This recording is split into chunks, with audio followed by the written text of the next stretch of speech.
So someone like me comes in and says, okay, well, let me ask you a question. Why is it 75%? Why couldn't it be 80? What would have to be different to get this thing to 85% retention? Well, we need to, and all of a sudden you start to see the wheels going when there's no.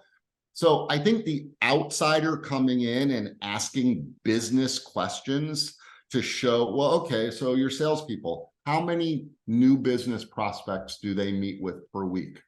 How many should they meet with per week? What if they could meet with one more per week or two more per week or three more per week?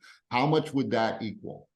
Okay, so why isn't your marketing department generating that? What's wrong with the marketing that's not generating? Hey everybody, I'm Mike Lieberman. Welcome to Season 3, Episode 3 of What's Wrong with Revenue.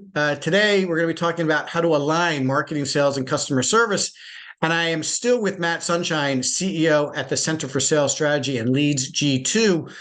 We're continuing our conversation around this topic, and specifically what kinds of strategies and tactics companies can execute to get solid alignment between marketing, sales, and customer service. Matt's insights were very informative for any B2B company looking to grow. Don't miss the show today. All right, so this is right up your alley. I want to shift gears and I want to talk about alignment, okay? Because we're talking about this buyer journey. We're talking about how marketing has some of it and sales has some of it, and ultimately customer service has some of it too, because if they don't deliver well, the whole cycle breaks down, right? If I don't have a great service experience, I'm not going to buy more. I might leave, and all that effort to get a customer was wasted. So I'm wondering if you could talk a little bit about how you think about aligning marketing, sales, and customer service so that it is working together to design that buyer journey, design that experience so that it is smooth and seamless and runs all the way through the delivery process of whatever it is our clients are providing their clients. Yeah. So when I meet with CEOs or business owners, this is a conversation that comes up quite often. You know, we have an expression, it's a lot easier to fill the bucket when it's not leaking from the bottom, right? So which speaks to retention. And with most of our clients, retaining customers is important to them. We don't work with very many customers that just do a one-time sale. The retention is a big part of it. A lot of times that retention piece is on the salesperson. They're responsible for finding their own prospects, but also keeping and renewing accounts. And so we talk about, well, what is your retention rate, right? And what is your annual retention rate? That's an expression you'll hear a CSS consultant say all the time, or a Lead G2 consultant. What is your annual retention rate? Well, it's about 75%. Okay, well, how much better would things be if it was 80%? Forget about new business. Forget about new logos for a second. If you simply held on to the accounts that you have a little bit better, okay, well, then we kind of start breaking it down. So a lot of people I have found, when you start asking simple questions, you start to expose where there's opportunities. And for them, CEOs and business owners, sadly, don't have anyone that asks them these types of questions because everyone works for them, right? And everyone is protecting their turf and wants to admit and doesn't want to admit that there's an issue, because if you admit there's an issue, you're exposing a vulnerability, a weakness. So someone like me comes in and says, okay, well, let me ask you a question. Why is it 75%? Why couldn't it be 80? What would have to be different to get this thing to 85% retention? Well, we need to, and all of a sudden you start to see the wheels going when there's no. So I think the outsider coming in and asking business questions to show, well, okay, so your salespeople, how many new business prospects do they meet with per week? How many should they meet with per week? What if they could meet with one more per week or two more per week or three more per week? How much would that equal? Okay, so why isn't your marketing department generating that? What's wrong with the marketing that's not generating? Well, I don't know if it's the marketing, it could be sales. Okay, well, we'll get to sales in a second, but what's wrong with what would we have to change in the marketing department to make that better?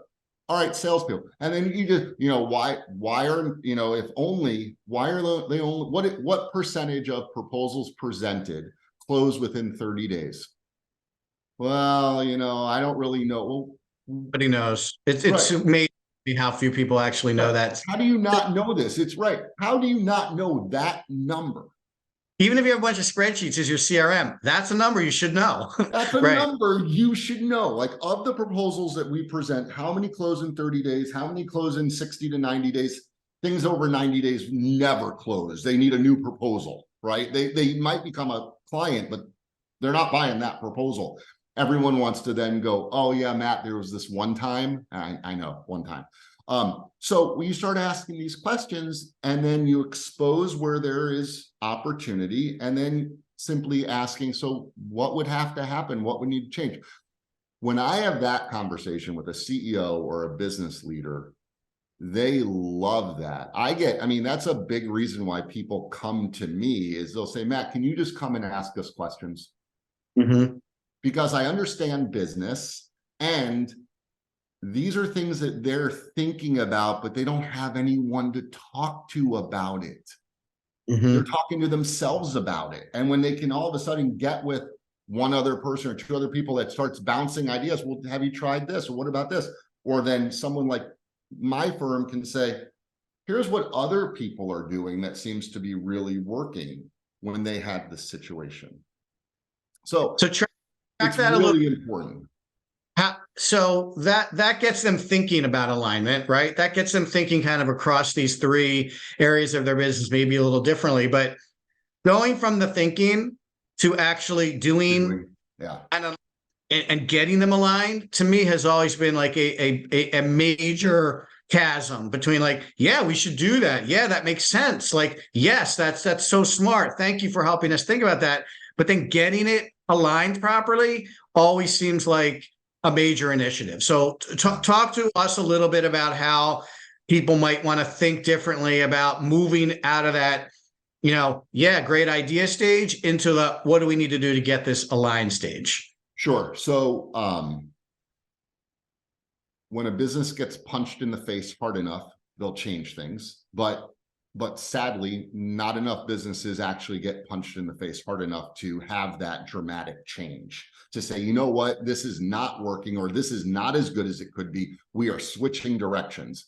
That happens when you see business fall really fast, when you're coming along, and it's easy to change then. In big organizations, the change is sometimes a little slower. It gets put into a strategic plan that people sign off on, implemented the following year, and they usually give themselves about an 18-month window to implement and get things, and we help them to say, okay, what would be the stage 1, stage 2, stage 3? What would be the key benchmarks along the way that we're going to look for to make sure that we're on track, so that we make adjustments? When we deal with enterprise businesses, having that kind of staged approach with checkpoints along the way makes everyone feel better. It gives people time to make adjustments. Smaller organizations,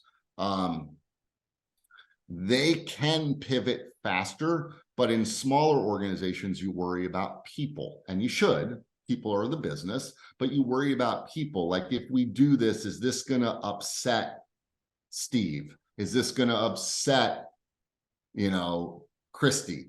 And you worry about, well, yeah, we do need to do that change. We do need to get that alignment, but this has always been her turf, and that's going to ruffle a feather, and I can't afford to lose her.